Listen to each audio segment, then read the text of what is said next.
Ya, Shalom. Haleluya. Anda dengar suara saya Bapak Ibu? Ini dengar ya, monitor saya kalau gitu dipesan dikit Pak, tolong. Oke, kita sama-sama kita baca kitab Keluaran pasal 19.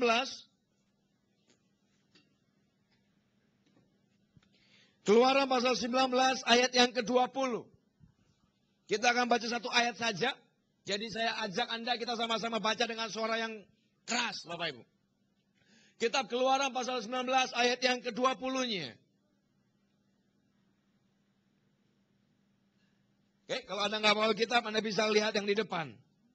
Kita bersama-sama ya dengan suara keras ya. 1, 2, dan 3. Lalu turunlah Tuhan ke atas gunung Sinai, ke atas puncak gunung itu. Maka Tuhan memanggil Musa ke puncak gunung itu, dan naiklah Musa ke atas. Perhatikan baik-baik kata ini Pak Bu. Lalu turunlah Tuhan ke atas gunung Sinai. Turunlah Tuhan. Kalau bahasa Inggris bilang begini, and the Lord descended to the top of Mount Sinai. Descended itu berarti dari atas ke bawah, dari tempat tinggi mengalir turun ke bawah gitu. Tuhan dibilang dia turun dari atas ke bawah. Kenapa? Karena dia mau ketemu seseorang namanya Musa. Betul. Dia mau bicara dengan orang namanya Musa. Dan saya ingin Anda mengerti baik-baik ini Pak Bu. Yang mau ketemu, yang mau bicara itu Tuhan, bukan Musa loh. Musa itu dalam hal ini dia nggak tahu apa-apa. Dia tidak ada inisiatif apapun. Tidak ada bagian apapun. Tapi Tuhan mulai pertama kalinya. Dia turun. Dia dari surga lah anggap aja begitu ya. Walaupun sebenarnya kata ini nggak tepat gitu. Karena dimensi Tuhan dengan dimensi kita berbeda. Tuhan di dimensi roh, kita di dimensi daging gitu. Tapi kata-kata ini dibuat, ditaruh di sini supaya kita memudahkan kita untuk menangkap artinya. Tuhan turun, Tuhan jauh-jauh datang, tapi dia tidak turun ke rumah Musa. Dia tidak turun ke kemah Musa. Dia turunnya ke atas puncak gunung Sinai. Dan saya pengen Anda mengerti baik-baik, kita samakan dulu persepsi kita supaya Anda mengerti. Sebelum saya mulai, saya mau tanya Pak Bu, berapa banyak di antara Anda yang pernah ke gunung Sinai? Boleh angkat tangan. 1, 2, 3, oke. Yang pernah ke gunung Sinai, Anda akan mudah nangkap ceritanya. Kalau belum, saya kasih tahu ceritanya Pak Bu. Dan berdoalah biar kita bisa sama-sama ke sana ntar. Saya percaya kalau Holy Land itu bukan masalah uang Pak Bu. Itu masalahnya perkenanan Tuhan. Anda punya duit, tapi kalau kerja nggak bisa tinggal sama aja, percuma, nggak berangkat gitu. Dan rasanya kebanyakan orang punya duit cuma nggak bisa berangkat gitu. Oke? Gunung Sinai adalah gunung tertinggi di Mesir Pak Bu. Bukan di Israel ya, di Mesir. Gunung Sinai adalah gunung batu. Semuanya batu, nggak ada tanaman, Anda ke sana nggak ada pohon, nggak ada apa-apa di sana, cuma batu aja di situ. Nah, masalahnya begini, kalau Anda ke sana, Anda akan dibangunkan oleh tour leader kalau Anda ikut tour ya. Di sekitar jam 12 malam Anda akan dibangunkan, Anda akan dibawa pakai bus ke kaki gunung gitu, dari hotel ke kaki gunung Sinai. Di sana di kaki gunung Anda akan ditawari lagi, Pak Bu, Anda mau naik ke atas, Anda mau mendaki gunung ini naik apa? Apakah Anda mau jalan kaki atau mau naik unta? Kalau orang Indonesia pasti naik unta, pasti. Males soalnya, nggak suka jalan. Naik unta, Anda bayar sekian dolar, Anda naik. Kira-kira 2 jam, kira-kira ya 2 jam, Anda akan nyampe di tengah-tengah gunung. Belum puncak, di tengah-tengahnya. Dari bawah ke tengah-tengah gunung itu, jalanan gunung itu dipaprok, dibuat landai. Jadi unta bisa jalan gitu, kayak parkiran. Kayak kalau Anda ke sini, kalau naik parkir kan itu jalannya landai gitu, naik gitu, nanjak. Itu dibuat begitu gitu. Si unta bisa naik, bisa manjat, bisa ke atas, sampai ke tengah-tengah gunung. Nah, sampai di tengah-tengah gunung, Anda harus turun dari unta, Anda harus berhenti. Kenapa? Karena mulai dari tengah sampai ke puncak, itu tanahnya, jalannya bukan lagi rata begitu. Jalannya mulai berubah. Karena itu gunung batu semuanya, jadi diukir, dipahat, bentuknya tangga-tangga gitu. Jadi dari bawah ke tengah, itu jalannya lurus. Dari tengah ke atas, jalannya tangga. Unta nggak bisa naik, jadi Anda harus turun. Nah, di tengah-tengah itu, tempat ada perhentian unta itu, tempat Anda berhenti itu, di situ ada satu warung.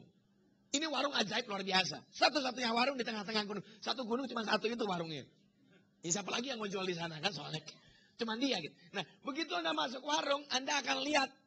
Begitu masuk nih, langsung Anda lihat nanti ada banyak botol-botol minuman dijejer di sana nanti. Ada Aqua, yang produk Indonesia segala. Ada Coca-Cola, ada Sprite, ada segala macam ada di situ, Fanta semua ada di sana. Begitu Anda masuk lebih dalam, di sebelah tikungan dia nanti ada makanan Pak Bu. Dia jual roti, dia jual beng-beng segala. Itu kan produk kita kan sebenarnya. ada Indomie. Wah, semua yang berbau Indonesia banyak di toko itu. Jadi dia kan bilang, kalau memang mau naik ke atas, bawa minum. Air putih yang banyak. Kalau nggak gitu, kalau Anda mau makan, makan dulu. Karena Anda dibangunin jam 12 malam. Anda nggak mungkin makan. Di mana mau makan? Hotel udah nggak ada makanan. Nah, kalau Anda masuk lebih dalam di pojokan, itu kecil tempatnya. Lebih kecil dikit lah dari panggung ini lebarnya. Mungkin lebih maju dikit gitu. Di ujung sebelah dalam nanti akan ada segelombol anak kecil duduk di sana. Lalu si pemilik warung akan bilang begini.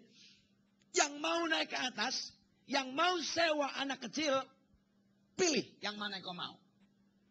Nah kita kan bingung gitu. Ini anak kecil disewa buat apa? Lalu saya tanya kan, buat apa? Lalu dia ngomong begini, Pak, gunung ini, Gunung Sinai adalah gunung tertinggi di Mesir. 2.300 meter di atas permukaan laut. Kalau Anda naik ke atas, di satu titik tertentu ketinggian itu, udaranya akan jadi sangat tipis. Anda akan nggak bisa napas, Anda akan pusing, Anda akan disorientasi, jalan bisa miring-miring segala macam. Nah masalahnya begini, ini jalan naik ke atas terjal sekali, binatang udah nggak bisa naik. Kalau sampai Anda disorientasi di tengah jalan, kalau sampai Anda pusing di tengah jalan, Anda nggak bisa kemana-mana, naik nggak bisa, turun nggak bisa. Ya kalau bisa berhenti di tangga duduk itu nggak apa-apa. Tapi kalau nggak bisa duduk, kalau miring-miring kepleset jatuh, mati. Mati di Gunung Sinai belum tentu masuk surga Pak Bu. Gitu. Jadi dipilihlah, karena diberikanlah tawaran Anda, apakah Anda mau untuk sewa anak kecil gitu. Kalau Anda sewa anak kecil, kalau sampai Anda pusing disorientasi atau capek, si anak kecil itulah yang akan bertanggung jawab. Dia akan tuntun Anda, dia akan gandeng. Kalau perlu digendong Anda sampai ke atas, atau dia gendong Anda turun ke bawah. Kalau udah nggak tahan, udah mau turun, dibawa lagi ke tempat warung itu. Anak itu.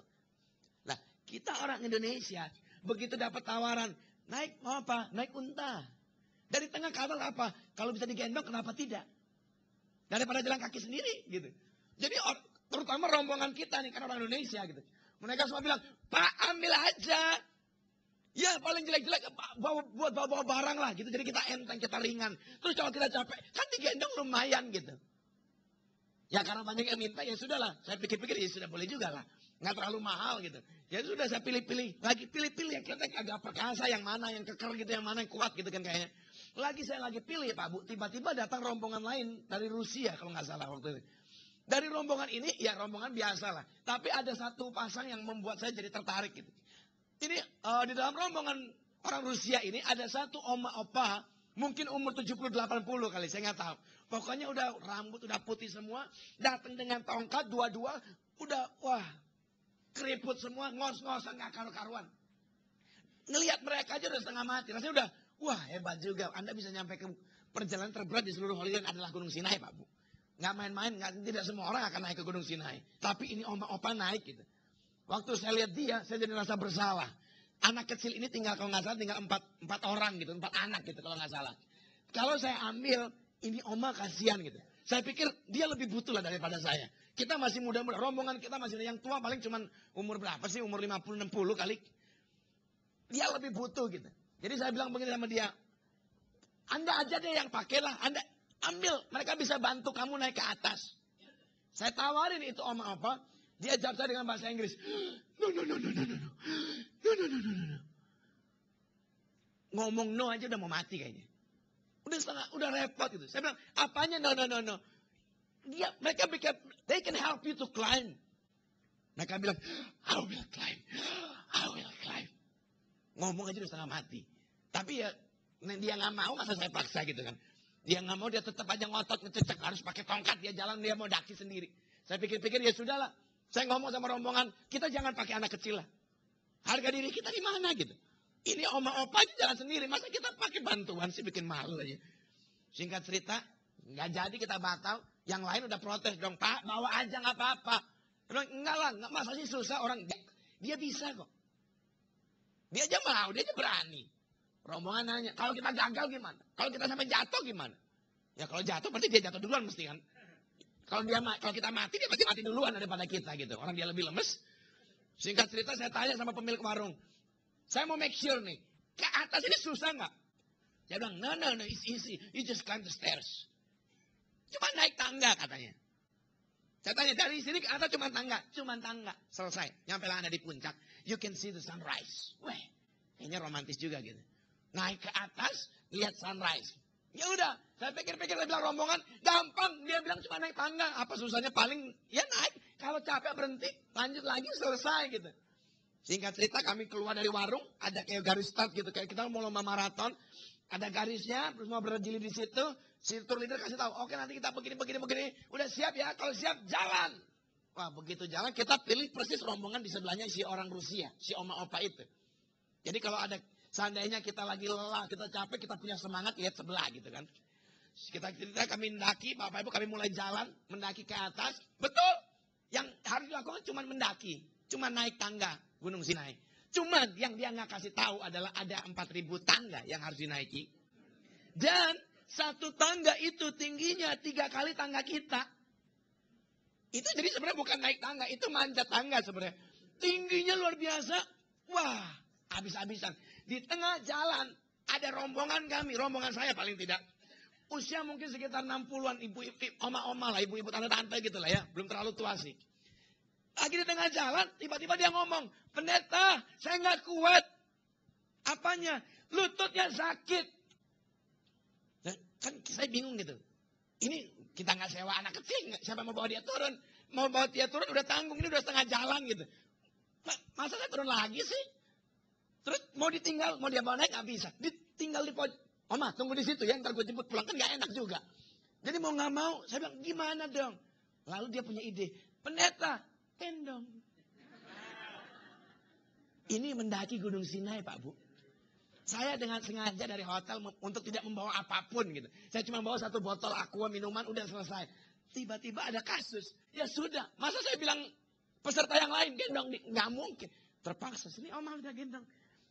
Naik Gunung Sinai, bayangkan Pak Bu, naik Gunung Sinai, 4.000 tangga. Saya harus gendong orang di belakang saya. Ya kayak ransel, cuma bisa gerak-gerak gitu. Wah itu luar biasa. Seharusnya, perhitungan seharusnya ya. Kalau Anda jam 12 malam berangkat, Anda 2 jam naik unta sampai tengah gunung. 2 jam Anda naik ke atas, dari tengah ke puncak. Sekitar jam 4:30 lah, jam 4:30 Anda sudah ada di atas untuk lihat sunrise. Itu planningnya gitu. Tapi karena ada yang digendong, karena ada yang begini-begitu segala macam, planning berubah. Waktu kami daki, mungkin ke tangga berapa ngangkatnya, mungkin ke tangga 3.500 kali ya. Orang lain udah nyampe puncak, grup-grup lain. Kami dengar mereka nyanyi, kami dengar mereka tepuk tangan. Ada yang, how great is our God. Wah keren banget, udah pokoknya di atas, sorak-sorai begitu rupa, kami di tengah. Saya, rombongan kita sama si oma opa Rusia. Udah, musuh kita cuma dia. Mau turun, orang udah nyampe puncak, mereka bilang begini, ya kita terlambat, udah turun aja. Wah, kebangetan. Ini udah mungkin kita ke 3.500. Tinggal dikit lagi, paling nggak naik lah, lihat gitu, udah turun. Kan nyesek banget gitu, udah naik, udah mancur, udah capek, turun lagi. Singkat cerita kami terus naik, waktu kami naik orang turun. Kami nggak tahu kenapa, tapi semua orang bilang begini, udah, go down. Saya bilang nggak mau, tanggung bener. Kenapa semua orang suruh kita turun gitu?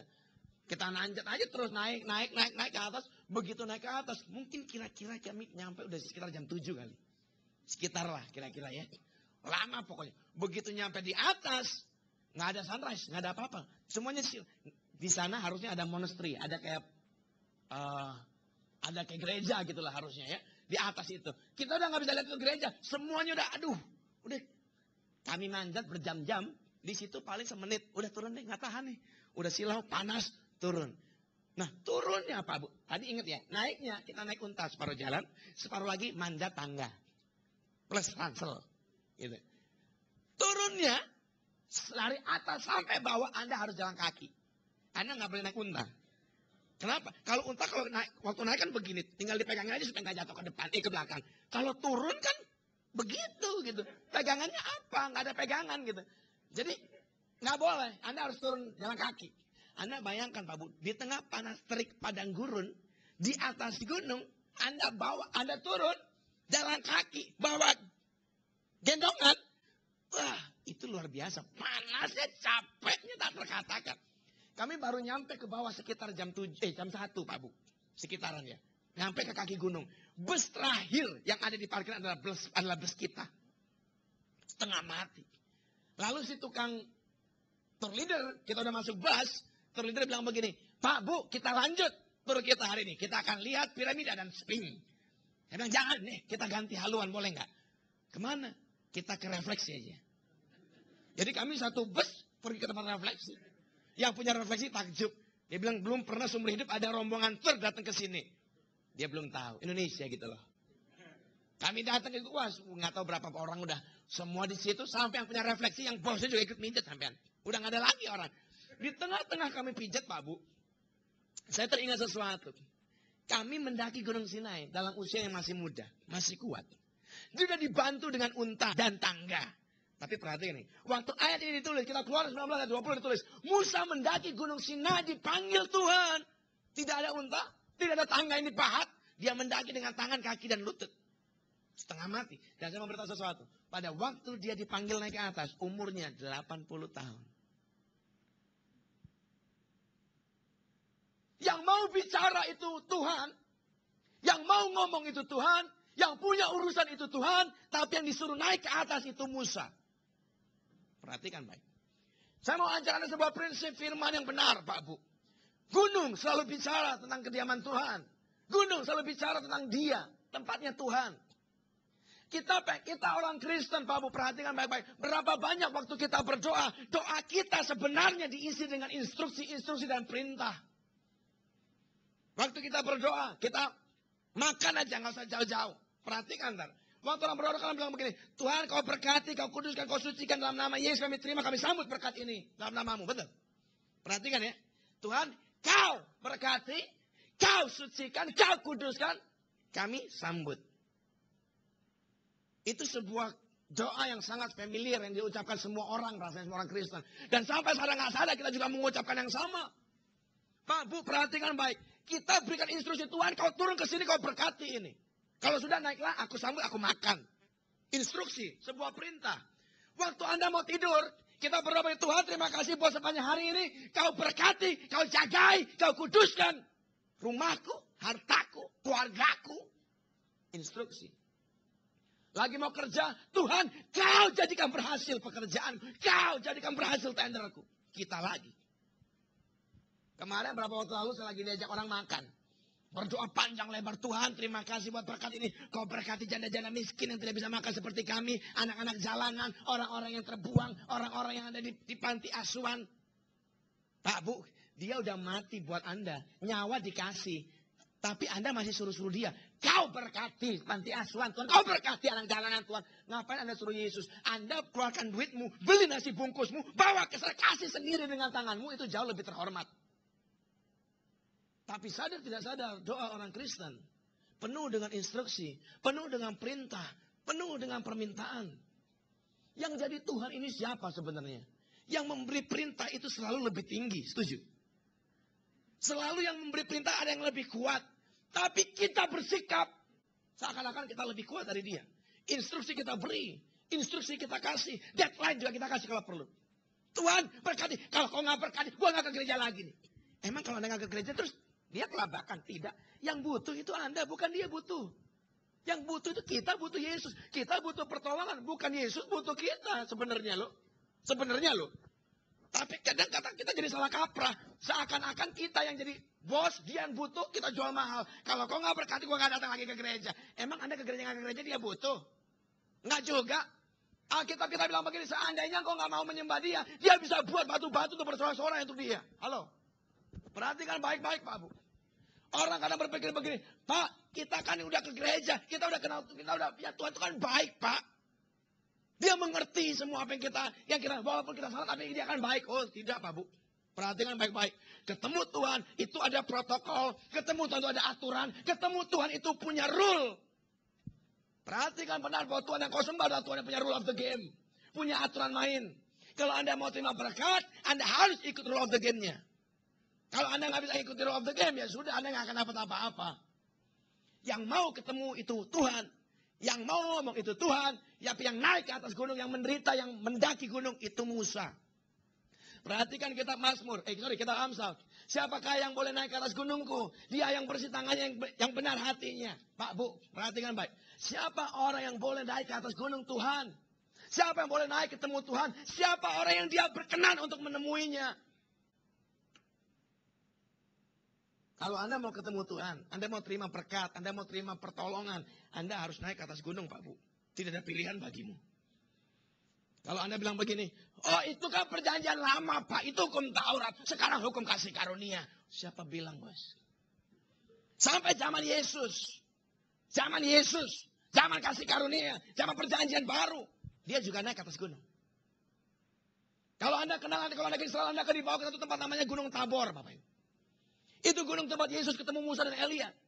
Disertai dengan murid-murid dia, gunung transformasi. Kalau Anda ke Gunung Tabor, hari ini pun Anda akan setengah mati ke sana.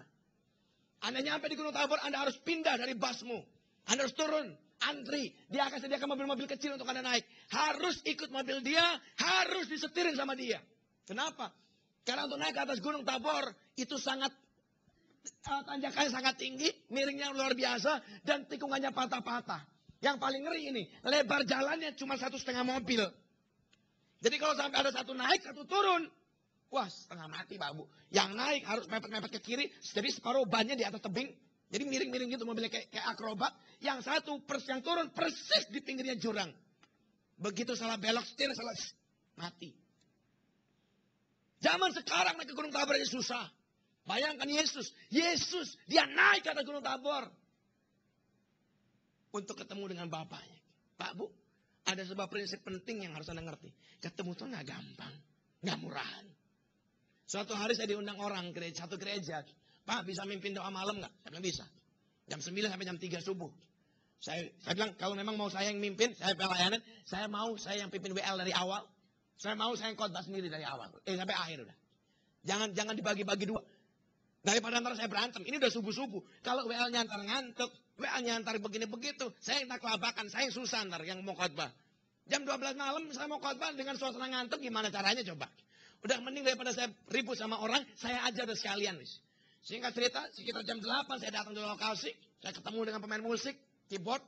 Saya bilang cocokin ada suara saya, kenali suara saya, supaya kita bisa main sama-sama. Singkat cerita kami latihan, lalu setelah itu kami doa Pak Bu. Sekitar jam 8:30 lah. Dia bilang, udah kita stop latihan, kita mulai doa. Kita siapkan atmosfer lah buat jemaat Tuhan. Belum ada yang datang waktu itu. Karena masih belum jamnya kan. Kita siapin, kita doa sama-sama. Biar waktu mereka datang, mereka udah rasa hadirat Tuhan. Sehingga cerita kami nyembah Tuhan. Kami nyembah. Nggak lama kemudian, satu dua orang datang. Sampai satu ketika, ada satu rombongan orang datang duduk paling depan Pak Bu. Ribut, ketawa, ngomong. Wah, duduk paling depan. Kan kita lagi nyembah, lagi kusuk, tiba-tiba ada yang ribut-ribut, kita kaget gitu, kita tertarik gitu. Jadi saya mengintip buka mata, siapa? Begitu dibuka, itu rombongan orang banyak di sana, di depan, semuanya di depan, keluarin nasi bungkus, keluarin aqua, botol minum, wah segala macam dikeluarin. Sambil makan, bisa makan, ketawa, minum, ngobrol dengan saat yang bersamaan. Wah, Anda bayangkan. Ada banyak orang tiba-tiba makan di gereja, di depan sendiri Pak Bu. Ngobrol, ketawa, cekikikan gak jelas. Saya dipanggil sampai merasa, saya ini transparan atau apa gimana ya? Gak kelihatan atau gimana saya ini? Kalau memang lapar banget, Bu, ya makan di belakang. Yang tahu diri dikit. Loh ini di depan. Saya lagi nyembah, pakai mic Pak Bu. Makan. Dalam hati saya pikir begini, gua usir lu bentar lagi ya. Begitu udah jam 9 saya usir semuanya. Kalau belum jam 9 kan nggak enak. Kalau keluar. Mereka bilang, kan belum jamnya Pak. Kan nggak bisa apa-apa saya ntar. Jadi saya tahan. Nanti jam 9.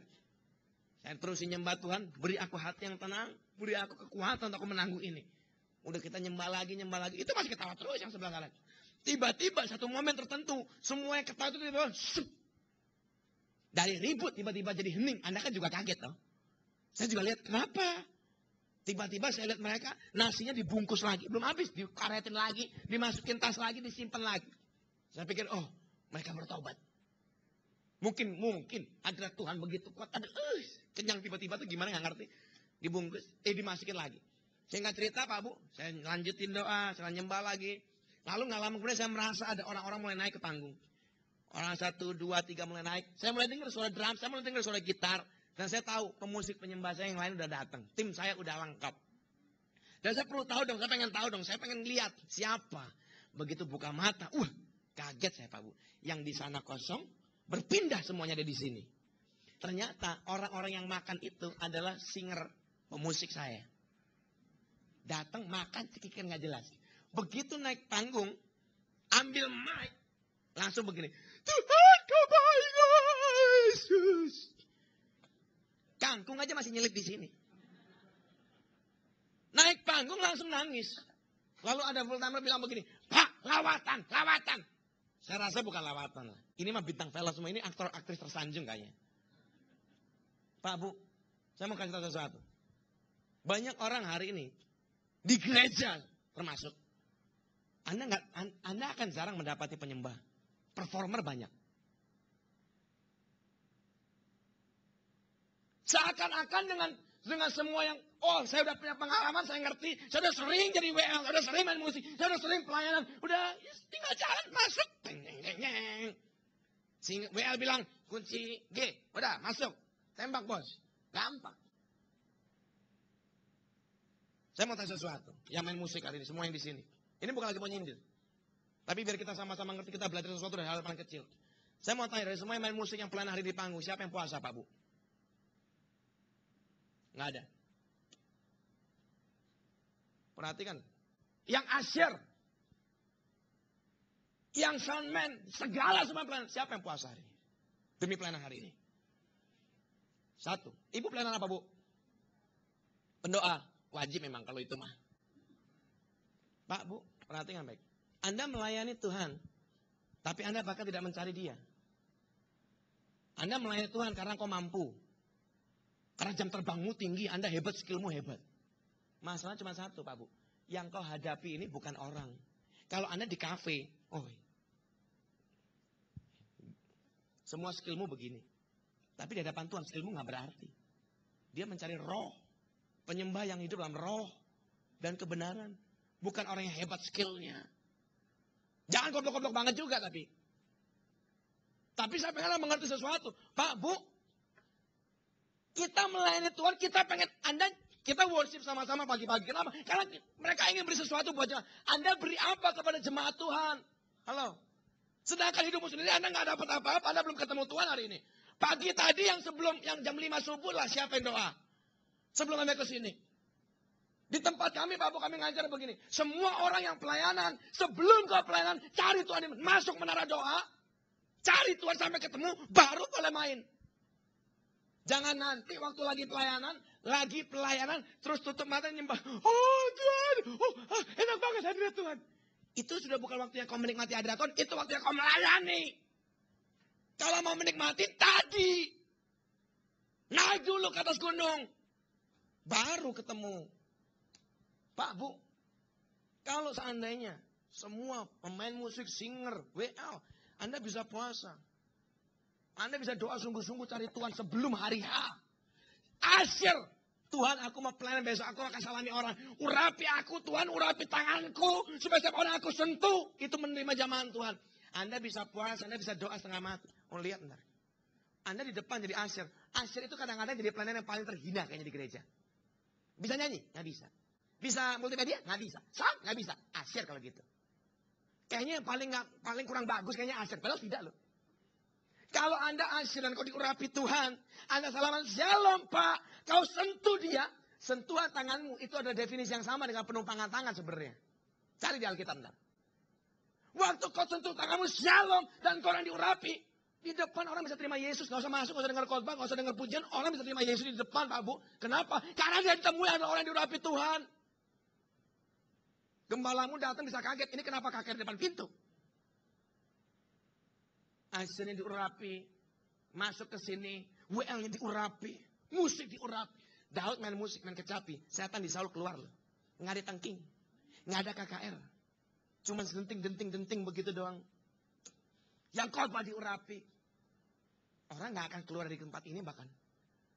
Orang akan sangat begitu menikmati. Tapi kadang di gereja, sorry ya, kita kadang di gereja, kita udah terlalu terbiasa. Kita udah nggak lagi yang melakukan. Dulu, perhatikan baik-baik. Waktu Anda pertama kali kenal Yesus. Pertama kali pelayanan. Waktu kasih mula-mula pertama. Apakah seperti hari ini Pak Bu pelayananmu? Saya masih ingat, waktu pertama kali saya khotbah. 14 tahun yang lalu. Pertama kali saya naik panggung. 3 hari 3 malam saya nggak tidur. Tiap malam kerjanya baca Alkitab, jangan sampai salah nih. Nyiapin khotbah setengah mati. Puasa, doa. Begitu hari H maju. Cuma 5 menit khotbah habis bahan. Nyiapinnya 3 hari. Dan itu sudah yang terbaik kayaknya. Saya udah nggak tahu lagi deh. Saya udah nyiapin 3 hari. Kenapa cepat selesai nggak tahu dah. Tapi persiapan. Dan saya menyadari hari-hari ini 2 tahun ya. 2 tahun yang lalu hampir saya sabat. Setahun penuh saya nggak khotbah. Kenapa? Karena saya menyadari sesuatu. Tahun 2011, itu kayaknya salah satu tahun yang menyenangkan buat saya kayaknya. Saya khotbah tahun itu 987 kali dalam setahun. Kalau ngomong popularitas, wah, lumayan lah. Anda khotbah 987 kali, sekali khotbah kalau yang dengar Anda 1000, Anda kira-kira aja berapa orang kenal Anda gitu. Kalau ngomong tentang duit, PK, wah, kaya raya bos. Menyenangkan, enak. Tapi saya juga menyadari sesuatu. Desember 2011 saya berdoa, Tuhan, apa yang kau mau aku lakukan tahun 2012 tahun depan? Tuhan bilang begini, stop semua pelayananmu, berhenti, jangan khotbah lagi. Saya tanya, kenapa? Dan Tuhan bilang, karena aku sudah tidak kenal siapa kamu. Saya bilang, Tuhan gak kenal gimana? Orang tiap hari gua khotbah. Tiap hari aku pakai nama Yesus. Gimana gak kenal sih? Lalu Tuhan bilang begini, kau kenal aku tidak kenal kau. Aku bahkan tidak pernah lihat kamu di tempatku. Dan saya baru sadar, hari-hari itu, tahun itu, saya sibuk pelayanan, udah gak pernah doa. Doanya di gereja rame-rame. Kalau ada acara gereja ya berarti doa gitu. Hitungannya begitu, padahal tidak, lain. Gak pernah baca firman, cuma mau khotbah aja baru baca. Kalau lagi firman, ini mau dibaca, kalau gak dibaca gimana? Udah itu doang, di rumah udah gak pernah. Dan saya jadi sadar sesuatu, terlalu sibuk. Sepanjang tahun itu saya jadi sadar begini, Tuhan udah gak suka dengan apa yang saya kerjakan. Saya udah bukan cari Tuhan, saya pelayanan. Panggilan, ini bukan lagi jadi panggilan, bukan lagi jadi, oh ini kebanggaan kok aku boleh sampaikan firman, aku melayani Tuhan yang maha besar. Bukan, ini jadi profesi Pak Bu. Ditanya orang pekerjaan apa? Pekerjaannya pendeta. Pendeta itu pekerjaan. Pendeta itu panggilan. Dan saya bertobat hari itu. Saya bilang, Tuhan ampun. Saya putus, saya tutup. Setahun saya nggak ngapa-ngapain. Pagi, siang, malam kerjaan saya di menara doa. Gampang? Tidak. Tapi kita perlu ngerti. Dan saya jadi ngerti kembali. Sepanjang tahun saya khotbah bukan karena suara Tuhan. Bukan Tuhan bicara, bukan Tuhan kasih impresi. Bukan. Karena saya memang ngerti, karena saya hafal firman. Saya kan udah bertahun-tahun saya khotbah. Kalau Anda dengar orang khotbah, saya percaya Anda juga bisa bedakan. Oh ini orang khotbah bagus, diurapi. Atau ini orang ngomong apa dari tadi nggak jelas. Anda pasti bisa bedakan. Jauh dalam hatimu, dalam rohmu, Anda pasti bisa bedakan. Pak, Bu. Kita pengen diberkati. Kita pengen diurapi. Masalahnya adalah kita ketemu Tuhan. Saya mau tanya satu pertanyaan buat Anda. Siapa di antara Anda? Ini di hadapan Tuhan yang Maha Esa ya. Kalau sampai bohong disambar nggak tahu nih. Siapa di antara kita hari ini yang Anda tiap hari doa sejam saja di kamarmu, di rumahmu, bukan rame-rame, bukan lagi acara gereja, bukan lagi ibadah, bukan lagi komsel, sendirian di kamar Anda sejam saja setiap hari, angkat tangan di tempat. 1, 2. Yang lain. Kalau pertanyaan kedua, Pak Bu, kalau hari ini Tuhan hadir dan dia bilang begini, saya mau bagi-bagi duit. 1 orang dapat CM, Anda mau nggak? Dikasih duit, mau? Duitnya mau, berkatnya mau, doa nggak mau. Bocengli bos.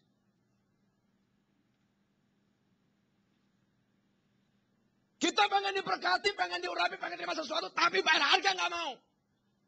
Mana bisa? Nggak usah jauh-jauh deh.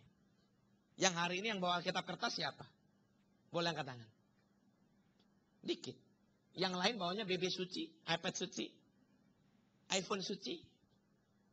Which is saya percaya Anda nggak akan baca itu. Kalau nggak di gereja. Anda mau baca, orang bilang begini, saya baca Pak, ya Alkitabnya di bebek. Baca, ya kalau sampai kau baca benar, nggak mungkin panjang. Begitu bateraimu panas juga kau taruh. Pak Bu, Perhatikan baik. Doa kagak, baca firman kagak, pengen diberkati. Bagaimana bisa, bos? Kadang kita berpikir, ya kita coba, aku kepingin tapi nggak lakukan percuma. Musa dipanggil Tuhan. Yang ingin berkati itu Tuhan. Tuhan pengen lakukan sesuatu kepada Musa. Tapi yang disuruh naik Musa loh Pak Bu. Ingat baik-baik ya. Jangan ada pikir begini, kalau dia mau berkati, dia berkati. Oh enggak. Dia mau berkati tapi dia tunggu Anda. Perhatikan kitab Samuel. Suatu ketika Samuel masih muda. Tinggal di rumah Eli. Di bait Allah. Di bawah pengawasan Imam Eli. Alkitab berkata begini, dipanggil dia Samuel, Samuel. Samuel bangun, siapa panggil aku? Gak ada orang. Lalu dia pergi ke rumah Eli. Eli, kau panggil Bapak, kau panggil aku kah? Eli bilang tidak, tidurlah lagi. 3 kali Pak Bu. Dipanggil, Tuhan diam. Dipanggil, Tuhan diam. Sampai pertanyaan ketiga kali Eli berkata begini, itu Tuhan. Nanti kalau kau dengar sesuatu lagi, berkatalah begini, Tuhan bicara sebab hambamu ini mendengar. Perhatikan ya. Keempat kalinya Samuel dipanggil. Samuel, Samuel. Samuel bangun, nggak ada orang seperti yang sudah. Lalu dia berkata, Tuhan bicaralah sebab hambamu ini mendengar. Dan tiba-tiba Tuhan bicara sampai pagi. Pak Bu, pertanyaan begini. Tuhan udah panggil, Samuel, Samuel. Samuel bangun dong dipanggil. Bingung, siapa? Kenapa Tuhan nggak bilang begini? Ini aku, udah lu nggak usah kemana-mana, nggak usah ke Eli. Diam aja di situ dengerin gua ngomong deh. Bisa kalau mau. Tapi dia tidak lakukan. Diem. 3 kali panggil diem. Kenapa? Karena Tuhan itu menunggu respon Pak Bu.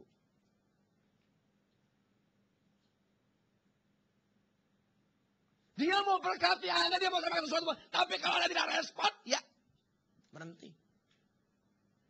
Sama. Tuhan ingin berkati, tapi dia yang harus naik ke atas gunung. Pak Bu, dagingmu harus dikerat Pak Bu. Kita ini hidup di zaman substitusi sekarang. Segala sesuatu bisa diganti. Yang rambutnya rontok, rada-rada botak, ganti, wig. Yang giginya bolong, giginya rontok, copot, diganti, gigi palsu. Anda suka makan manis-manis tapi diabetes, gampang ganti.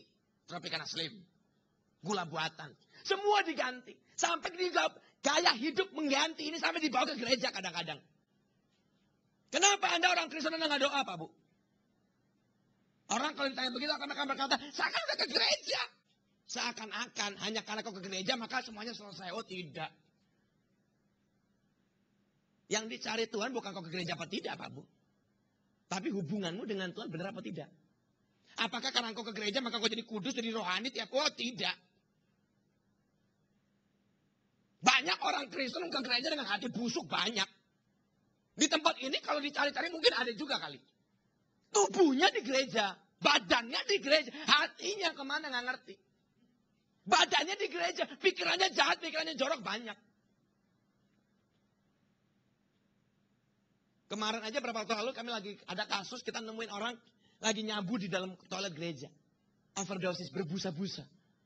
Di toilet gereja. Jangan dipikir kalau gereja maka doamu tidak bisa diganti Pak Bu. Doa tidak bisa disubstitut. Saya udah pelayanan. Doamu tidak bisa diganti dengan pelayananmu. Tujuan Anda melayani Tuhan. Kenapa gereja buka tempat pelayanan? Kenapa gereja buka lowongan pelayanan? Anda mau jadi apa? Asyir, pendoa, singer, worship leader, pemusik, pendoa, apa kunjungan, pembelajaran. Kenapa gereja buka itu? Tujuan supaya satu. Supaya Anda makin dekat dengan Tuhan. Setuju?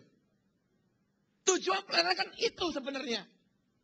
Tapi kalau pelayananmu ternyata membuatmu jadi sibuk sampai nggak punya waktu berdoa, sampai tidak sempat lagi berdoa, tidak bisa lagi baca firman, lepaskan pelayananmu. Buat apa kau pelayanan? Esensi pelayananmu sudah hilang, Pak Bu.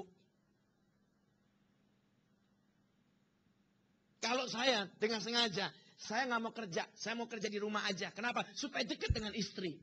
Itu tujuan pertama. Kelihatannya mulia. Tapi begitu kerja di rumah, saking sibuknya bikin kamar sendiri, komputer masukin situ, kerja masukin, sampai nggak pernah keluar kamar. Istri aja udah nggak bisa ketemu saking sibuknya di kamar. Terus apa gunanya kok kerja di rumah? Apa gunanya saya di rumah? Esensinya hilang. Seringkali pelayanan jadikan alasan. Saya udah pelayanan. Saya hari ini kebaktian 5 kali loh Pak. Saya kebaktian main terus loh Pak. Ya jangan main. Saya pelayanan, saya khotbah berapa kali Pak Bu? Sehari saya bisa khotbah 6-8 kali. Apakah berarti selesai? Cukup tidak. Sampai hari ini loh. Sampai sekarang setiap jam 5 subuh saya masih bangun berdoa. Sampai sekarang Pak Bu. Kalau ngomong kalau pelayanan, oh doa nggak usah, pelayanan cukup. Oh saya nggak usah doa hari ini. Saya punya stok kayaknya udah cukup banyak kayaknya. Orang lain berpikir, udah saya nggak sempat Pak, udah saya kasih duit aja. Duitmu juga nggak ada gunanya. Tuhan nggak butuh duitmu. Yang butuh duitmu cuma kita pendeta. Saya kasih tahu ya. Yang butuh duitmu gereja, pendeta, saya itu butuh. Tuhan nggak butuh. Terakhir kali saya kesini, rambut saya panjang Pak Bu. Kalau Anda ingat. Anda ketemu saya 3 bulan yang lalu rambut saya segini. Kalau saya khotbah di gereja yang temenin saya bukan diaken, satpam yang temenin. Dipikir ini preman atau apa kali. Saya nasar dengan Tuhan. Saya nggak akan potong rambut, sampai saya selesai kirim 500 misionaris buat Tuhan. Rambutnya panjang. Ngirim misionaris itu mahal Pak Bu. Satu orang kita butuh 150 juta. 500 misionaris berarti Anda butuh 75 miliar. Dan suatu ketika beberapa waktu yang lalu ada orang kaya datang begini. Pak, saya punya hati buat penginjil. Saya punya hati. Saya ini, hati saya nggak tahan kalau lihat jiwa-jiwa. Saya kan lagi cari. Nasar saya adalah 500. Kalau ada satu orang yang mau menawarkan diri untuk ikut melayani, jadi misionaris, itu kan mengurangi target gitu. Saya bilang, kalau memang punya hati, ayo masuk. Mau kemana saya kirim. Saya siapin ladangnya buatmu. Lalu dia bilang begini, saya ini punya hati Pak. Tapi saya nggak punya waktu. Saya kasih duit aja ya, dikasih cek. 4M. Ceknya 4M. Orang lain lagi datang dikasih, ada lagi banyak yang ngasih. Sampai total kalau nggak salah 13M totalnya. Saya tanya, saya mau apain ini duit? Saya butuh orang. Duitnya ada, nggak ada orang buat apa? Lebih baik ada orang nggak ada duit, lebih baik. Daripada duit nggak ada orang. Lebih susah nyari duit, lebih susah nyari orang daripada nyari duitnya Pak Bu. Dia pikir, saya punya hati. Tapi nggak punya waktu. Udah, kasih duit. Dipikir kalau kasih duit selesai. Saya ngambil. Saya sobek ceknya, saya kasih balik. Saya nggak butuh duitmu, saya butuh kamu. Saya butuh orang. Kalau ada orang, Tuhan bisa cukupin duitnya. Tapi kalau ada duit, Tuhan mau gerakin orang kemana? Pak Bu, perhatikan baik. Kadang kita pikir, karena dengan, kita udah kasih persembahan, proposal selesai. Enggak selesai. Doamu nggak bisa diganti Pak Bu dengan uangmu. Semua yang Anda punya hari ini, semua uang di dompetmu, semua uang di rekeningmu, di deposito, semua hartamu, itu datang dari Tuhan. Jadilah orang yang tahu diri. Dikasih Tuhan, terus kita bilang, Tuhan, gua kasih lu Tuhan, gua balikin, gua bayarin. Itu punya dia semuanya. Doa nggak bisa diganti Pak Bu. Anda pengen diberkati. Anda ingin terima sesuatu. Orang pengen terima pemulihan, orang pengen terima berkat Tuhan, mau keuangannya dipulihkan segala macam. Keinginan kita banyak. Tapi masalahnya, harga yang kau bayar seberapa Pak Bu? Doa dulu lah yang pertama. Nggak usah ngomong aneh-aneh, nggak usah ngomong, wah aku akan mati demimu, nggak perlu lah. Doa dulu. Yang pelayan-pelayan Tuhan doa. Anda nggak punya hubungan dengan Tuhan, terus Anda mau melayani siapa? Anda mau melayani dengan cara apa Pak Bu? Yang diaken-diaken, yang pendeta-pendeta doa. Kita bukan lagi mau arisan ini. Kalau arisan nggak apa-apa, nggak usah doa. Kita lagi ibadah, kita nyembah Tuhan. Jemaat banyak orang datang dengan berbagai macam masalah. Ini kayaknya mereka pusing-pusing semua sendiri masing-masing. Ini muka-mukanya juga kayaknya penuh masalah gitu. Mereka datang ke gereja, mereka minta jawaban. Mereka berharap ada jawaban Tuhan. Mereka berharap ada pertolongan Tuhan. Lah kalau kita hamba Tuhan, diaken, pengerja, pelayan tidak bisa berikan jawaban buat mereka. Lalu buat apa Anda kesini ke gerejamu, Pak Bu? Loh kalau jujur loh. Kalau kita ngomong secara jujur. Jemaat, kalau Anda kesini Anda nggak dapat jawaban, buat apa kok kesini lagi? Bener dong?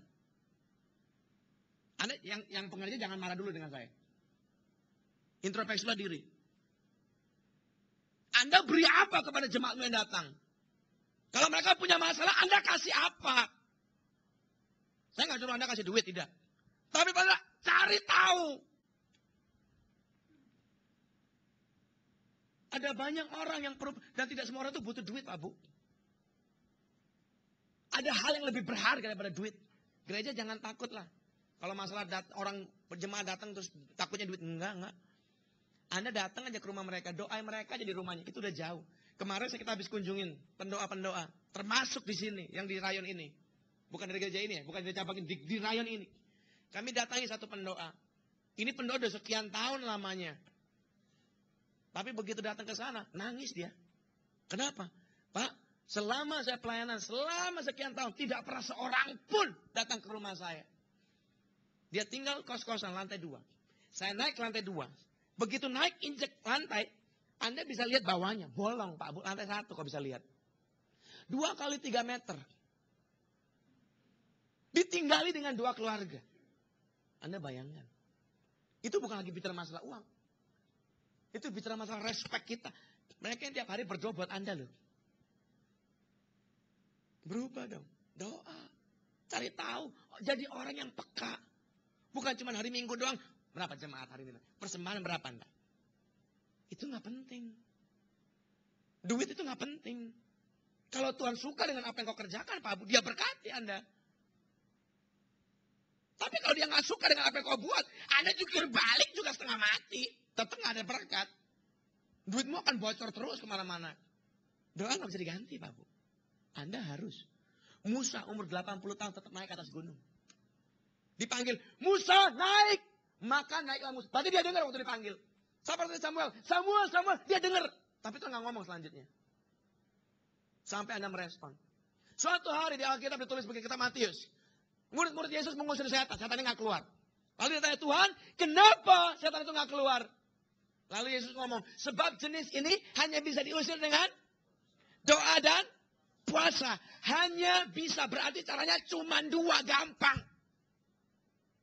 Tapi kalau sampai diusir gak keluar, berarti dia tidak pakai cara ini. Betul. Berarti murid-murid Yesus mengusir setan tidak pakai doa. Dan tidak pakai puasa. Murid Yesus, rasul-rasul, ngusir setan, tidak pakai doa. Terus pakai apa? Pertanyaan yang sama. Orang Kristen pengen diberkati, tapi tidak berdoa. Gimana caranya? Perbuatan Anda yang baik tidak bisa menggantikan doamu. Pelayananmu yang hebat itu tidak bisa menggantikan pelayananmu. Tidak bisa menggantikan doamu. Uangmu tidak bisa menggantikan doamu. Kehadiranmu di gereja tidak bisa menggantikan doamu. Dan saya pribadi, saya percaya begini. Doamu yang tersembunyi, Pak Bu. Waktu Anda di tempat Alkitab, ini versi Alkitab ya. Doamu yang tersembunyi, itu yang dilihat Tuhan loh. Bukan yang waktu rame-rame. Di gereja Anda mau katakan, oh Yesus kau baik. Anda mau nangis sampai air matamu bercucuran. Sampai keringatmu bercucuran. Percuma, buat apa? Yang lihat orang bukan Tuhan. Tuhan Allahmu yang tersembunyi, melihat yang tersembunyi. Di depan orang kau tampil, oh dahsyat. Mengiringmu seumur hidupku. Suaramu bisa merdu. Wah, Anda bisa lompat-lompat. Tapi kalau di rumah kau bahkan gak pernah nyanyi, buat dia buat apa? Suami istri, perhatikan ya. Semua orang suami istri kalau di depan umum mesti mesra. Jalan bareng, gandengan kadang. Itu gak penting. Di rumah gimana? Di rumah ntar, sono lu, jangan deket-deket, gue empet liat muka lu. Ntar kalau ke gereja gandengan. Buat apa? Saya pernah berantem di mobil. Lagi berantem, begitu udah mau, ini mau khotbah nih. Begitu nyampe gereja, saya bilang, pause. Berdamai dulu sebentar, nanti kita lanjut lagi. Jujur nih, saya ngomong Anda apa adanya. Masuk gereja gandengan. Duduk, keluar, lanjut lagi yang tadi. Lu kenapa begitu? Pak, Bu, yang kelihatan di depan orang gak penting. Yang di belakang. Itu namanya integritas. Doa gak bisa diganti. Anda gak doa, terus Anda mau ngapain? Anda gak doa, Anda ke gereja mau ngapain? Anda berharap begini, siapa tahu, aku lagi butuh uang. Siapa tahu ada orang tiba-tiba kesambet. Bu, aku kasih kau uang. Dari mana, bos? Anda aja gak pernah kepikiran untuk kasih uang buat orang, apalagi orang kasih uang buatmu. Come on, man. Yang kedua, perhatikan baik. Doa tidak ada shortcut, Pak Bu. Enggak ada jalan pintas. Tapi orang Kristen sukanya begitu. Ntar perhatikan ya. Kalau ada orang sakit, pendeta dipanggil. Ada yang kerasukan, pendeta dipanggil. Rumahnya bersetan, dipanggil pendeta. Mati, dipanggil pendeta. Utang, pendeta dipanggil. Yang gak enak-enak, pendeta dipanggil. Kemarin saya dipanggil orang. Pak, bapak saya sakit keras, Pak. Mau mati, tolong doain. Ya namanya orang minta tolong doain, saya datang dong. Meluncur jam 11 malam saya nih. Datang. Tuhan dalam nama Yesus. Lagi, belum selesai. Lagi berdoa. Tiba-tiba mati dia. Tit. Begitu dia mati, keluarga bilang begini, Pak, kok mati? Mana gue tahu? Emang gue yang bunuh? Bayangkan. Dimintain tolong, saya datang. Malam-malam saya berkorban, saya doain. Begitu mati, dituduh lagi. Ada lagi yang telepon, jam 2 subuh. Pak, tolong datang ke rumah. Kenapa? Rumahnya di Cibubur. Saya di Kelapa Gading. Jauhnya dari ujung bumi ke ujung bumi. Ngapain? Jam 2. Ini harus jelas dulu dong. Jangan sampai saya berangkat. Itu gak penting ntar alasannya. Pembantu saya kerasukan, Pak. Saya kan bingung. Pembantu dia kenapa gue repot? Lah, lu bosnya gimana dong? Kalau enggak kemarin. Berapa minggu lalu? 2 minggu lalu kali ya. Tetangga saya datang. Pendeta. Tetangga nih. Datang, Pak, doain rumahku dong. Kenapa? Tiap jam 9 malam ada setan, Pak. Kok bisa? Iya, pokoknya setiap jam 9, Pak. Di depan kamar ada yang ketok-ketok ntar. Terus ada yang ngomong-ngomong, ngoceh-ngoceh, panjang ketawa cekikan. Begitu dibuka nggak ada orang. Anakku sampai nggak berani keluar dari kamar setiap jam 9 malam. Kencing aja nggak berani sampai pakai botol. Kamar mandi kan di luar soalnya. Nggak berani keluar. Saya bilang, lah, you kan pendeta. Ngapain panggil gue? Dia bilang, saya udah doain nggak keluar, Pak. Ya juga beres berarti dong. Lu pendeta macam apa kamu? Betul nggak? Lu kita jujur lah. Lu pendeta macam apa? Ngusir dari rumahmu aja nggak bisa. Terus kalau ada jemaat bilang, Pak, rumah saya bersetan. Wih, sama gue juga. Masa gitu? Nggak beres dong. Setiap Selasa, Pak Bu. Nanti di meja saya nanti datang sebuah lembar nanti, formulir. Di sini tuh nanti ada satu kertas, isinya begini. Daftar rumah-rumah berhantu harus didoain. Setiap minggu ya, rata-rata 20 rumah yang minta didoain, yang semuanya bersetan. Rata-rata 20 tiap minggu, sebulan 80, Pak Bu. Setahun 960 rumah berhantu. Dan saya mau kasih tahu, 960 rumah ini semuanya rumahnya orang Kristen. Kalau nggak Kristen nggak panggil pendeta. Panggil Tom Samcong dia. 960 orang Kristen yang rumahnya berhantu. Kalau dihitung, dibagi 365 hari, berarti sehari harus keliling 3 rumah. Kalau mau itu semua diselesaikan. Kalau sehari 3 rumah saya keliling rumah setan, besok 3 lagi, lusa 3 lagi, terus sepanjang tahun. Saya nggak jadi pendeta lagi lama-lama. Saya jadi Ghostbuster. Dan saya kadang kepikir begini, saya mau pensiun aja deh jadi hamba Tuhan. Saya mau bikin PT aja, PT pembasmi hantu. Saya mau bikin price list buat Anda ntar. Tuyul 300.000 dah. Kuntilanak, kopeceng. Genderuwo 750, gede banget soalnya. Kalau itu terjadi Pak Bu, saya kayak raya ntar. Saya kasih bonus kalau perlu. Anda usul 5 setan ganti 1 deh. Kenapa? Karena orang Kristen malas berdoa. Halo. Orang pikir, rumah berai, ada setan, panggil pendeta. Kalau udah beres, udah bersih, kita cek makan, kasih duit, selesai. Kau pikir hamba Tuhan murahan? Tidak. Saya nggak begitu. Sekarang semua rumah setan yang kita tolak. Kita datangin, kita bukan doain. Kita datangin, kita kasih tahu begini. Setan itu datang atau tidak di rumahmu, itu tergantung yang punya rumah. Kau panggil aku datang, aku usir datang, setan bisa keluar, bisa. Seminggu paling. Terus balik. Kenapa? Yang punya rumah menentukan. Ya kalian punya rumah bejat. Buat apa? Mau diusir gimana? Kalau mau aman, suruh pendeta tinggal di rumahmu kalau perlu. Yang punya rumah menentukan, Pak Bu. Bukan siapa yang ngusir. Tapi orang gampang. Seakan-akan dengan duit. Kasih duit, suruh doain gampang. Ada orang sakit, kasih duit, suruh datang, panggil. Kemarin ada yang datang. Saya dipanggil, Pak, bisa nggak bantu kami doain rumah? Bisa. Datang, udah doain, dikasih duit segebok. Udah ya, silakan pulang. Wih, hampir saya gampar pakai duit. Kamu pikir saya pembantumu apa? Hambamu? Saya nggak butuh duitmu. Saya hidup bukan dari uangmu, Pak Bu. Saya nggak hidup dari uang jemaat. Sampai hari ini aja saya nggak ngambil gaji dari tempat saya. Sampai hari ini saya nggak pernah ngambil sepeser pun dari duit jemaat. Jangan anda berpikir semua hamba Tuhan murahan.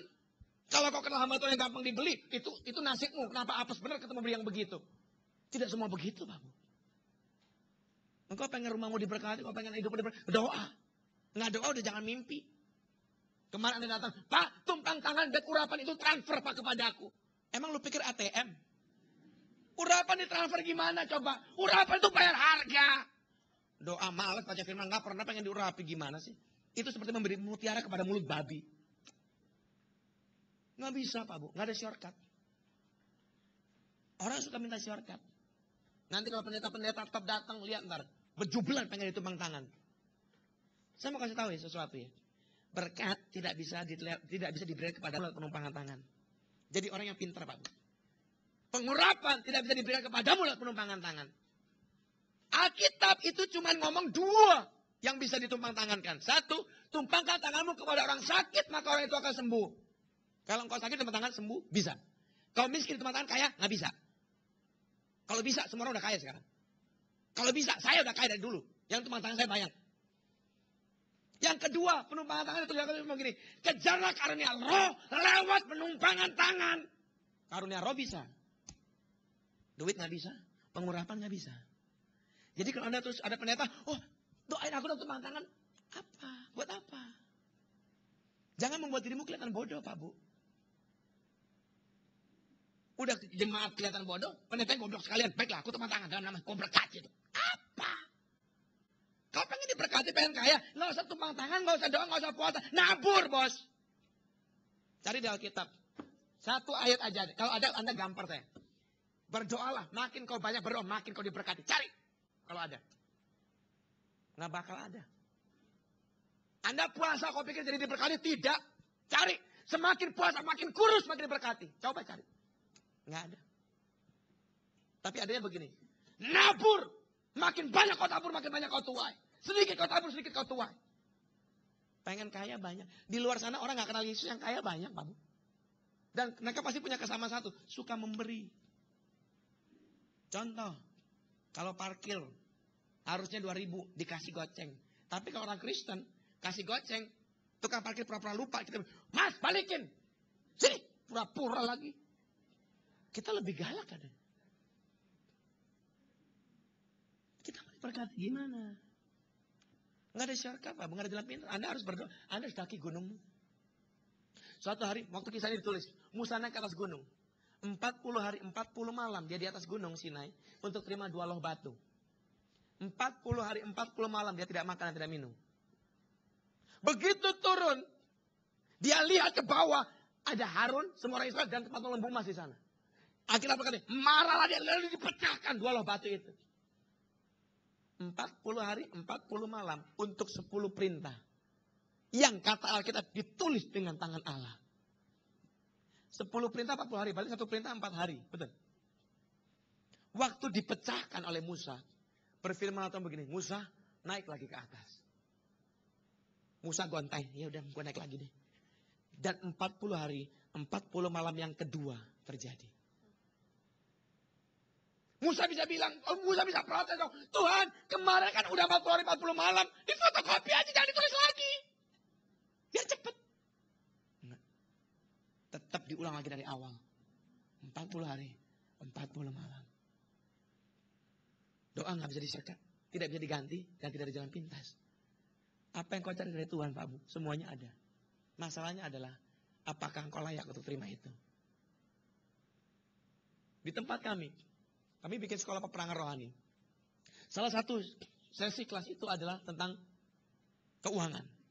Saya percaya bahwa hamba Tuhan yang diurapi adalah hamba Tuhan yang Anda bisa independen dengan keuanganmu. Kalau uangmu aja kekurangan, Anda ngomong cinta Tuhan, Anda bilang ngomong tulus, bohong lah semua. Bagaimana mungkin kau bisa melayani Tuhan dengan sepenuh hatimu, sedangkan pikiranmu masih untuk makan aja nggak tahu. Orang bilang, iman, itu bukan iman, itu bodoh. Kalau engkau punya iman beneran, imanmu bisa menjadikan janji yang roh itu jadi daging, kau diberkati harusnya. Dan kami ajar, di tempat kami hari ini, ada satu orang, tukang kayu Pak Bu. Tidak bisa baca asalnya, tidak bisa nulis. Tukang kayu, tidak punya uang, tidak punya apa-apa. Rumahnya dari bambu, hutangnya luar biasa. Datang, dan dia berkata begini, baru kenal Yesus ceritanya. Dia berkata begini, saya mau kenal Tuhan. Saya kepingin hidupku berubah. Waktu kita lihat hidup dia, itu mengerikan. Untuk merubah hidup dia luar biasa. Rasanya mustahil. Bayangkan, gak bisa baca, gak bisa nulis, hidup di Jakarta. Anda mau cari duit dari mana? Jadi tukang kayu. Bahannya dia gak punya. Palu gak punya, pahat gak punya. Modalnya lo gak ada, Pak Bu. Cuman bisa. Tapi gak perlu modal. Paku, palu, tobeng. Gak punya. Singkat cerita, saya bilang sama dia, tinggal di rumah saya. Saya siapin kamar buat dia. Baca Alkitabmu, 10 pasal tiap hari. Kerjain PR-nya. Catat, kamu baca apa hari ini? Apa yang kamu dapat dari Tuhan hari ini? Doa tiap hari jam 5 subuh. Setiap hari. Sekarang dia bagian pegang kunci menara. Jadi dia harus bangun jam setengah 5. Buka kunci menara. Pasang AC, siapin. Kita selesai, dia harus beresin lagi. Pertama kali, duit gak punya. Baju cuma 1 biji. Gak pernah diganti. Berjalan berapa bulan kemudian. Mulai waktu dia ngerti firman. Dia cari Tuhan sungguh-sungguh. Di tengah-tengah menara. Tuhan tuh bicara begini. Lakukan ini. Dia coba lakukan. Berhasil. Pertama kali perpuluhan 80.000. Itu luar biasa senangnya dia. Aku bisa dapat sesuatu. Aku bisa ngasih buat Tuhan. Kembalian buat Tuhan. Berjalan waktu berubah. 90, 100. Kemarin. Bulan ini, yang kemarin. Nanti ini tanggal 1. Nanti kita akan lihat lagi nanti. Yang kemarin, bulan Mei 2014. Perpuluhan dia 450.000. Pertama kalinya seumur hidup. 400. Berarti pendapatan dia kira-kira 4,5 juta. Seorang tukang kayu, tidak bisa baca, tidak bisa tulis, tidak punya modal, tidak punya kemampuan. Baju cuma 1 pasang, modal satu-satunya. Dalam waktu beberapa bulan dia punya penghasilan 4,5 juta. Itu begini Pak Bu. 2 minggu pertama di bulan April. Di bulan Mei kemarin. Kita belum tahu. Karena nanti kan kita tahunya setelah berhasil perpuluhan dia bulan ini kan. Sebentar lagi. Kemarin 2 minggu pertama bulan Mei. Yang saya tahu. 2 minggu pertama, dia baru dapat tender, baru dapat job, keuntungan bersih 5 juta. Itu pertengahan loh. Bulan ini, perpuluhan dia bisa 1 juta lebih. Kenapa? Orang bilang, hoki. Enggak hoki. Saya nggak percaya ada hoki. Saya percaya semua terjadi di dunia ini, semua terjadi di hidup Anda, itu adalah hasil seizin Tuhan. Nggak ada yang hoki. Rambut Anda pun gak akan rontok tanpa izin Tuhan. Itu kata Alkitab. Masalahnya adalah, apakah Anda menyenangkan hati Tuhan? Anda ketemu dia enggak gitu. Kalau kau pikir, doa bisa di mana aja Pak. Lagi tidur bisa doa. Mandi bisa doa. Makan bisa doa. Nggak bisa. Kalau nggak percaya, cobalah Anda ke kantor, ketemu bosmu dengan baju tidur. Dipecat. Yang dunia aja nggak bisa, apalagi yang Tuhan. Gelap dan terang tidak bisa bersatu. Jadilah engkau kudus, maka aku kudus. Kalau Anda bersikap dengan tidak hormat, bagaimana Tuhan memberkati hidupmu? Saya berdoa baik-baik, Bapak Anda bisa mengerti ini. Berkat, pemulihan, keuangan, semuanya itu efek. Yang harus kau lakukan satu, cari Tuhan. Ketemu Tuhan nggak gampang. Ketemu Tuhan itu susah. Saya berani jamin, saya berani bertarung dengan Anda, Bapak. Saya berdoa jauh lebih banyak daripada Anda semua. Kami baru selesai doa kemarin. 21 jam non-stop. Non-stop. Tidak makan, tidak minum, tidak pipis, tidak apa. Non-stop di menara terus-terusan 21 jam. Kalau di sini ada orang yang, saya doa 22 jam Pak, mana? Saya mau angkat, saya mau peluk Anda hebat berarti. Saya sangat percaya kuasa doa. Tapi saya juga percaya ini, Pak Bu. Kalau Anda tidak action apapun, engkau tidak daki gunungmu. Anda nggak ketemu apa-apa. Doa itu bukan kau curhat, Tuhan aku punya masalah, Tuhan aku punya curhat. Doa itu bukan kau cerita isi hatimu. Sebelum kau bicara kata Alkitab, dia tahu semua yang kau perlukan, yang kau butuhkan. Belum ngomong dia tahu. Doa itu bukan tentangmu, Pak Bu, bukan tentang kita. Doa itu kita, bukan kita kasih tahu hati kita kepada Tuhan, bukan, tapi kita cari tahu hati dia. Itu doa. Waktu kau tahu hati Tuhan, waktu Anda tahu hatinya Tuhan, Anda tahu rancangan hatinya, hidup Anda diberkati, Pak Bu. Kita bagi berdiri sama-sama, pemusik penyembah boleh maju. Takkan pernah ku bawa